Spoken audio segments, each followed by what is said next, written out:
Hey guys, Mike, your host of Craft Beer Storm. It is Friday, and that means we will bring you craft brew news today, the drama of the week in the craft beer world. But first, hey, we have a food and beer pairing tonight at Wolf and Warrior in White Plains, New York. If you go on our website, www.craftbeerstorm.com, you can grab your tickets. We can have food and beer pairings. We'll get you a tour of the brewery. You'll meet the owner. And it'll be a great evening. So get on there and get your tickets. And get over, and I'd love to meet you. Okay, so let's get to the news. Okay, all these stories are courtesy of Brewbound at www.brewbound.com. First story, big story, New Belgium to be acquired by Kirin-Owned Lion Little World Beverages. So Kim sells the store. There you go. Another member of the old guard of craft brewing sold today when Kirin-Owned Lion Little World Beverages announced a definitive agreement to acquire 100% of New Belgium Brewing Company in an all-cash transaction. Holy cow. Man, that's a lot of cash. I wonder what the price is. I don't see it.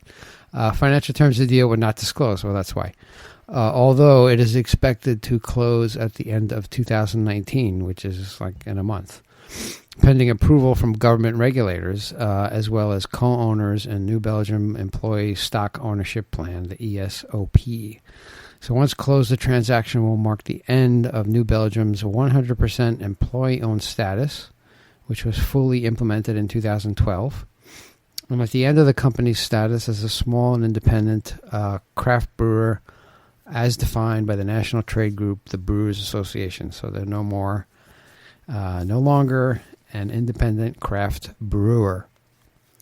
Co-founder Kim Jordan will also remain involved in an advisory role and will collaborate with other founders within Lion's portfolio. So Lion's acquisition of New Belgium, the fourth largest BA-defined domestic craft brewery, will give the Australasian company a foothold in the U.S. market. In 2018, New Belgium produced just under 850,000 barrels of beer. That's a lot of beer, but it was a decline 11% from 2017 levels. So I don't know what. Yeah, I guess that's it. They got bought out, but that's the business world, and I guess Kim did a tremendous service for the craft beer scene, and I'm hoping to get her on. I'm talking to her office. I got to get her on. Maybe that's why she was so busy doing this thing. Okay, anyway, Coca-Cola, next story, files a complaint against Mark Anthony's White Claw Hard Seltzer Surge trademark application. So Coca-Cola filed a complaint with the U.S. Patent and Trademark Office last week, claiming that Mark Anthony brand's application to register White Claw Hard Seltzer Surge infringes on its Surge brand of citrus sodas. Maybe they should sue Uber too, because they have surges, right? I don't know. Why not? Just sue everybody. Or complain about everybody. Mark Anthony Brands filed an application with the USPTO on May 24th to register the brand name White Claw Hard Seltzer Surge, a product that has not yet been announced. According to Coca-Cola's complaint filed on November 20th, White Claw's proposed use of the Surge name is similar in sound, appearance, and connotation and commercial impression. Surge Soda was launched in the 1990s as a competitor to Pepsi's Mountain Dew brand by Coca-Cola and was discontinued in 2003. And then Coca-Cola resurrected the brand in 2014 and filed a trademark application for it in December 31, 2013. I've never heard of Surge. I don't know. But that's what people do. Moosehead sued or sent a letter to Moose Lick Brewing, and then they had to change their name to Granite Roots Brewing here in New Hampshire. So this is like the ridiculous stuff that goes on. Everybody. Oh, well, anyway, that's the drama. So third story, TTB accepts the offer and compromise from Seven Brides Brewing.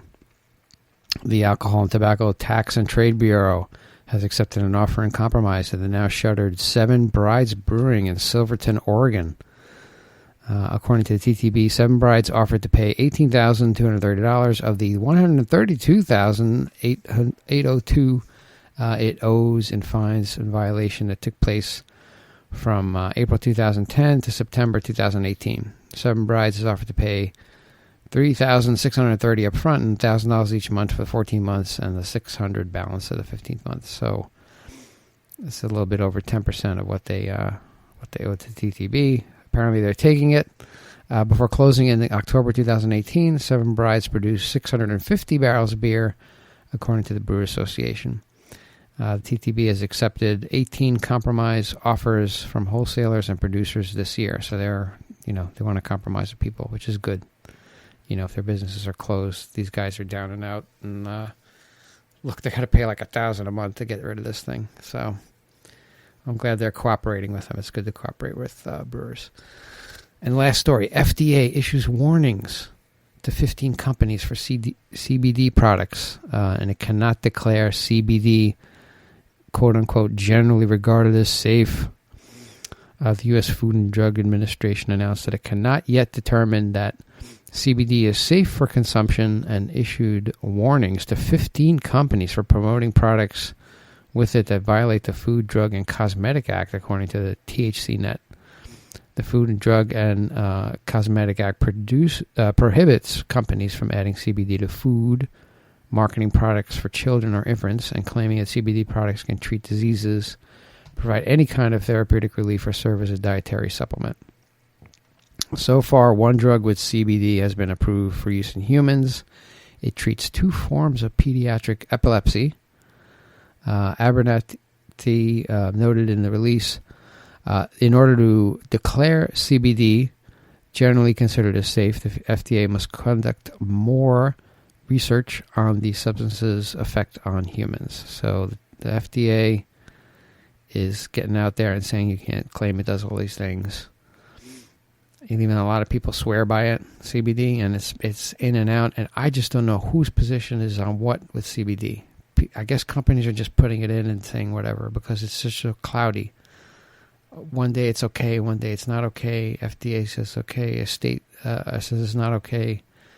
State says it's okay, so it's just up. This is stuff that's infused in beer as well. And New Hampshire won't let us infuse CBD in beer. But you can buy like CBD, like lotion, and rub it all over yourself. So I don't get it.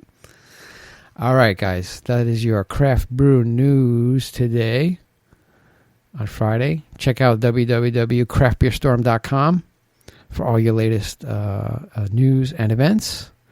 We post our podcast there. We do 3 a week. Mondays is a founder brewer, mover shaker in the craft beer world. Wednesdays we go through the Great American Beer Festival list, which is put out by the Brewers Association. And there's over 100 styles of beer, so we go through each style. Pick one a week. What grains are used, how hoppy it is, how malty, glass to serve it in, examples of the style. Actually, tonight we got 4 beers that we're going to pair with food at Wolf and Warrior. Get your tickets, www.craftbeerstorm.com. Not too late if you hear this before noon. So, and then Friday we do Craft Brew News, which is the drama, as you can see, 4 stories. And those are only 4 stories that we did. And that is our story for today. That is Craft Brew News for you. And I hope you have a great weekend. Go visit your craft breweries. I want to see you in White Plains. Show up. Okay, we'll talk to you guys on Monday. Take care. Have a great weekend.